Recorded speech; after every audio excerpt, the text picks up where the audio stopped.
Good morning students. Class 6 chapter 4 इसकी आज हम एक्सरसाइज करेंगे और थोड़े बहुत क्वेश्चन आंसर भी कर लेंगे। शॉर्ट आंसर तक मैंने इसमें आपको बता दूंगा मैं। जैसे मल्टीपल चॉइस का जो फर्स्ट वाला क्वेश्चन है उसका आंसर है वूल। ठीक है, मैंने पहले से टिक लगा रखे हैं, आप चाहें तो देख सकते हैं। उसके बाद सेकंड वाले का विच of the following absorb sweat, यानी कि पसीना कौन सोखता है, तो उसका आंसर है cotton. Next third, which of the following are man made fibres, यानी कि मैन मेड फाइबर्स कौन कौन से हैं, nylon, rayon, polyester. Which of these is not a natural fibre, तो इसमें से आंसर कौन सा है, leather. Silkworm is feed on the leaves, तो कौन सी लीव सिल्क वॉर्म खाता है, मेलबेरी लीव्स। ठीक है, उसके बाद fill in the blanks. Fill in the blanks में the process of removing cotton seeds from raw cotton is called ginning. The yarn which moves crosswise through the wrap is called grey fabric. Cotton fiber separates from cotton is called lint. Cotton grows best in black soil. Retaining meaning losing the fibers from the jute stalk. इसमें अकेला fibres आएगा, और जो fourth वाला है इसमें आपको अकेला सिर्फ और सिर्फ ब्लैक लिखना, सॉइल तो बाद में लिखा हुआ है, वो गलती से लिख गया।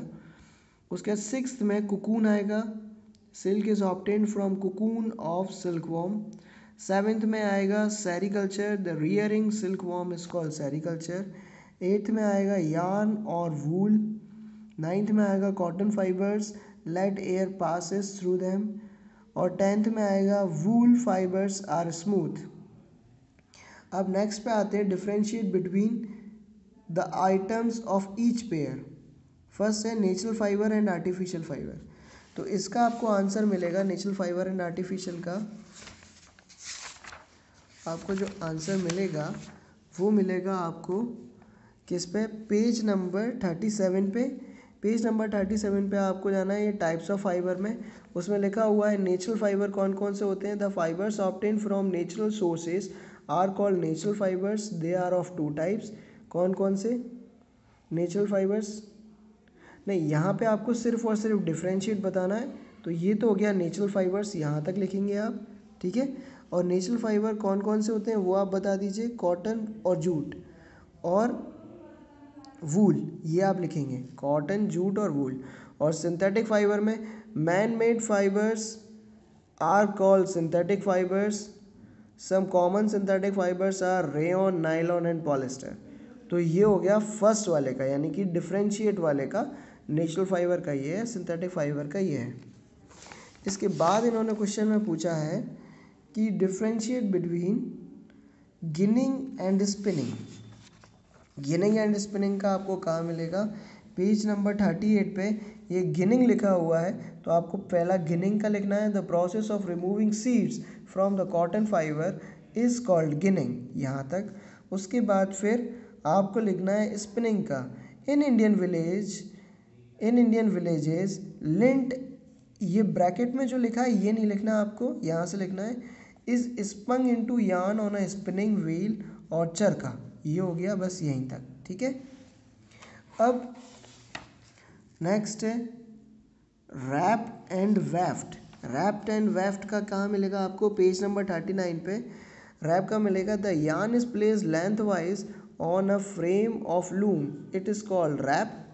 और वेब का मिलेगा the thread in the shuttle moves back and forth with the help of machine and this is called weft. तो ये हो गया रैप्ट का और वेफ्ट का। उसके बाद इसी में वेफ्ट में ही आपको क्या लिखना है कि during weaving the weft thread cross over, ये किस में आएगा, वेफ्ट में लिखना है आपको, वेफ्ट में। और रैप में क्या लिखना है, रैप में लिखना है under the warp thread alternatively, यानी कि रैप थ्रेड में अल्टरनेट पे चलता है धागा और वेफ्ट में क्रॉस ओवर पे चलता है। इधर वाला अंडर से लेके अल्टरनेटिवली तक आपको इसमें लिखना है रैप में, और ये ड्यूरिंग वीविंग से लेके क्रॉस ओवर तक इसमें लिखना है द थ्रेड में, वेफ्ट के बाद। ठीक है, ऐसे ही इसमें इट इज़ कॉल्ड रैप के बाद ये लिखना है। ठीक है, अब अब आता है नेक्स्ट, डिफाइन द फॉलोइंग। तो पहला है डिफाइन द फॉलोइंग में गार्डनिंग। गार्डनिंग में क्या आएगा, गार्डनिंग में आएगा, ये आपको पूरा का पूरा लिखना है गार्डनिंग में। फर्स्ट का the raw cotton of the bales is called, ये पूरा का पूरा ETC तक, यहाँ तक आएगा गार्डनिंग में, ठीक है। ये पूरा पेज नंबर 38 पे मिल जाएगा आपको। इसके बाद है लिंट। तो लिंट आपको मिलेगा, ये रहा पेज नंबर 38 पे ही लिंट मिल जाएगा आपको। Lint is tied and press in the form of bales which are easily transported to mills where the cotton fibre is produce to make cloth, ठीक है। ये हो गया लेंथ, सेकेंड तक हो गया। अब फोर्थ है रिटनिंग। रिटनिंग का आपको मिलेगा पेज नंबर 40 पे। पेज नंबर 40 पे ये लिखा हुआ है रिटनिंग। रिटनिंग का आपको यहाँ से करना है, the harvest plants are spread in the field for a few days for drying most of the leaves day and fall off the dried stack of jute and tied into the bundles and soaked in water for a few days. This process is called ripening. ये हो गया returning तक। अब आपको क्या करना है, अब ये फोर्थ वाला जो है यान, यान का ये मैंने लिखा हुआ है, यान is a long continuous length of interlocking fibers suitable for use in the production of textile, weaving, etc. ये हो गया यान का, ठीक है। अब आता है फिफ्थ वाला कॉटन सिल्वर। तो कॉटन सिल्वर का आपको कहाँ से लिखना है, कॉटन सिल्वर का मिलेगा आपको पेज नंबर 38 पे। पेज नंबर 38 पे कॉटन सिल्वर लिखा हुआ है ये, another machine converts the combined and straighten fibres into a rope like strand of cotton fibres called, called के बाद क्या लिखना है, कॉटन सिल्वर, ठीक है। अकेला सिल्वर नहीं लिखना, कॉटन सिल्वर। तो ये आपका हो गया डिफाइन तक। अब आते हैं वेरी शॉर्ट। वेरी शॉर्ट थोड़ा सा आप ध्यान से करना, मैं जो जो बोलूँगा वो। फर्स्ट में लिखा है why do we wear clothes. तो आप इसमें क्या लिखेंगे, वी वियर क्लॉथ्स बिकॉज, पहले आप यहाँ से लिखेंगे वी वियर क्लॉथ्स बिकॉज। इसके बाद आप कहाँ पे जाएंगे, पेज नंबर 35 पे जाएंगे। बिकॉज के बाद लिखेंगे because clothes protect us from heat cold and rain. तो यहाँ तक आप रेन एंड इंसेक्ट्स, ठीक है। तो ये हो गया वेरी शॉर्ट का फर्स्ट वाला। अब वेरी शॉर्ट का सेकंड वाला, give to examples each of man made and natural fibres. इसमें सिर्फ और सिर्फ आपको एग्जांपल देना है, पूरी डेफिनेशन नहीं देना, ठीक है।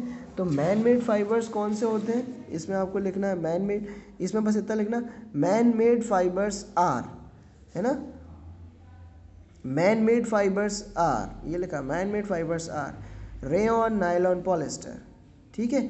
और दूसरे में क्या लिखोगे, natural fibres are, natural fibres are cotton, jute और कोकोनट फाइबर्स, ठीक है।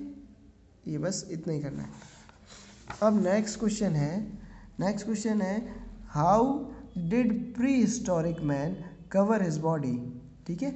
तो ये आपको मिलेगा पेज नंबर 35 पे, ये पूरा का पूरा ये रहा फर्स्ट वाले सेकंड वाले पैराग्राफ में। Prehistoric man use to cover his body with leave bark and trees, leave barks of trees and animal fur, यहाँ तक ये हो गया आपका थर्ड वाला। अब आता है फोर्थ वाला, हाउ इज सिल्क ऑब्टेन्ड। तो सिल्क कैसे मिलता है हमको, ये आपको मिलेगा पेज नंबर 41 में। यहाँ से लिखना है आपको, इट की जगह पे सिल्क लिखना है। Silk is obtained from the cocoon of the silkworm, बस इतना ही, ठीक है। इसके बाद नेक्स्ट है what kind of soil and climate are the best for the growth of cotton. तो ये मैंने यहीं पे लिखा हुआ है कि कॉटन के लिए कैसी मिट्टी चाहिए, उन्होंने बोला है सॉइल कैसी चाहिए और क्लाइमेट कैसा चाहिए। तो यहाँ पे लिखा हुआ है ब्लैक सॉइल चाहिए उसको, ठीक है। And temperature requires between 21 degree celsius and 27 degree celsius. तो ये हो गया फिफ्थ वाले का आंसर। अब next, what are the use of cotton besides making cloth. यानी कि कॉटन को कपड़े बनाने के अलावा और किस किस चीज़ में आप यूज़ में ला सकते हैं। तो ये आपको मिलेगा पेज नंबर 40 पे, पेज नंबर 40 पे मिलेगा। It is filled in pillows, quilts and mattresses, ये first point. Second point, high quality printing paper is manufactured from inferior grade cotton. ये हो गया सेकेंड पॉइंट, ठीक है। अब नेक्स्ट क्वेश्चन है what was the silk route, कि what was the silk route, silk route क्या था। तो ये मिलेगा आपको पेज नंबर वही 41 पे, पेज नंबर 41 पे ये लिखा है, the trade route between Europe and Asia was once called the silk route. बस इसको यहीं तक लिखना है, ये आगे नहीं लिखना। The trade route between Europe and Asia was once called the silk route, बस यहीं तक लिखना है। अब नेक्स्ट आता है what are the optimum conditions for the growth of jute, यानी कि जूट के लिए कौन कौन सी कंडीशंस चाहिए, ठीक है। तो ये आपको मिलेगा पेज नंबर 40 पे। पहले तो आपको लिखना है jute grows best in the alluvial soil of the delta region of the river like Ganga and Brahmaputra and temperature for its growth is around 34 degrees Celsius and the desired annual rainfall is 150 centimeter or more। ये हो गया आपका third वाला answer, ठीक है। अब next fourth वाला, in hot climate cotton clothes are more suitable why. अब इसके आंसर में आपको थोड़ा सा ध्यान देना। पहले आपको लिखना है क्वेश्चन में से, in hot climate cotton fibres are most suitable because. अब बिकॉज के बाद पेज नंबर 37 पे बिकॉज के बाद, because it allows air to pass through and absorb sweat easily, बस यहीं तक, ठीक है। तो ये आपके कहाँ तक हो गए, ये आपके हो गए शॉर्ट आंसर तक। अब आपके बस इस वाले चैप्टर में सिर्फ लॉन्ग आंसर बचे हैं, तो वो भी आपके पास पहुंच जाएंगे। Thank you.